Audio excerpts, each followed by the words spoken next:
രാജ്യത്ത് കണ്ടുവരുന്ന ഏറ്റവും പുതിയ സ്ഥിതിവിശേഷം ബി.ജെ.പിയോടൊപ്പം ചേർന്ന് നിന്ന പാർട്ടികൾ തങ്ങൾക്ക് പറ്റിയ തെറ്റിനെയോർത്ത് വലിയ നിരാശരാണ്.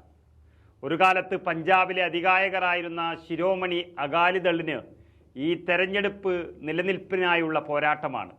24 വർഷം നീണ്ടുനിന്ന ബി.ജെ.പി ബന്ധം ഉപേക്ഷിച്ച് ഇത്തവണ ഒറ്റയ്ക്കാണ് അകാലിദൾ ലോക്സഭാ തെരഞ്ഞെടുപ്പിൽ മത്സരിക്കുന്നത്.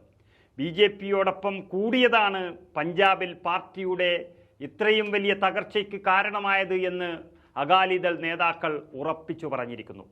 വിശ്വസിച്ച് കൂടെ നിന്നൊരു രാഷ്ട്രീയ പാർട്ടി തന്നെ ഇത്രയും വലിയൊരു ഗതികേടിലായതിൻ്റെ യഥാർത്ഥ കഥ അവർ വിവരിക്കുകയാണ്. പതിറ്റാണ്ടുകളോളം നീണ്ടുനിന്ന ബി.ജെ.പി ബന്ധത്തിനിടയിൽ തന്നെ 2014 ആം ആദ്മി പാർട്ടി ഈ രാജ്യത്ത് കടന്നു വന്നതോടെയാണ് പഞ്ചാബിൽ ശിരോമണി അകാലിദളിൻ്റെ പതനം തുടങ്ങിയത്. അകാലിദൾ ഭരണത്തിൽ സംസ്ഥാനത്തെ ഗുണ്ടാവിളയാട്ടവും അതുപോലെ കുറ്റകൃത്യങ്ങളും മയക്കുമരുന്ന് വിപണനവും ഒക്കെ കൂടിയത് അതൊരു ആയുധമാക്കിയാണ് AAP പഞ്ചാബിൽ കരുത്താർജിച്ചു വന്നത് മെല്ലെ മെല്ലെ. പക്ഷേ 2017 പഞ്ചാബിൽ നിയമസഭാ തിരഞ്ഞെടുപ്പ് നടന്നപ്പോൾ കോൺഗ്രസ് അധികാരത്തിൽ വന്നു. 2022 സംസ്ഥാന ഭരണം ആം ആദ്മി പിടിച്ചെടുത്തു. എന്നാൽ 2020 ഒന്നാം കർഷക സമരത്തിൽ NDA ബന്ധത്തിനെതിരെ വിമർശനം വളരെ ശക്തമായി പഞ്ചാബിൽ മാറിയതോടെ 1996 മുതലുള്ള ബി.ജെ.പിയുടെ ബന്ധം അകാലിദൾ ഉപേക്ഷിക്കുകയാണുണ്ടായത്. തെരഞ്ഞെടുപ്പ് അടുത്തപ്പോൾ വീണ്ടും ഇപ്പോൾ അകാലിദളിനെ NDAയിലേക്ക് തിരിച്ചെത്തിക്കാൻ ബി.ജെ.പിയും മോദിയും ഒക്കെ ശ്രമിച്ചുവെങ്കിലും രണ്ടാം കർഷക സമരം ഫെബ്രുവരിയിൽ ആഞ്ഞടിച്ചു തുടങ്ങിയതോടെ അകാലിദൾ അപകടം മണത്ത് പിൻവാങ്ങുകയായിരുന്നു. ബി.ജെ.പിയെ ഇനിയും അവിടെ വിശ്വസിച്ചാൽ അകാലിദളിൻ്റെ പൊടി പോലും ഉണ്ടാകില്ല എന്ന് മനസ്സിലാക്കി കഴിഞ്ഞു. ബി.ജെ.പി ഇന്ത്യ മുഴുവനുള്ള പാർട്ടിയാണ്. എന്നാൽ അകാലിദൾ എന്നത് പഞ്ചാബിൽ മാത്രമുള്ളവരാണ്. അവിടുത്തെ കർഷകരെ പിണക്കിയാൽ ആ പാർട്ടി തന്നെ ഇല്ലാതാകും. അത് ഏകദേശം ഇപ്പോൾ സംഭവിച്ചു കഴിഞ്ഞു.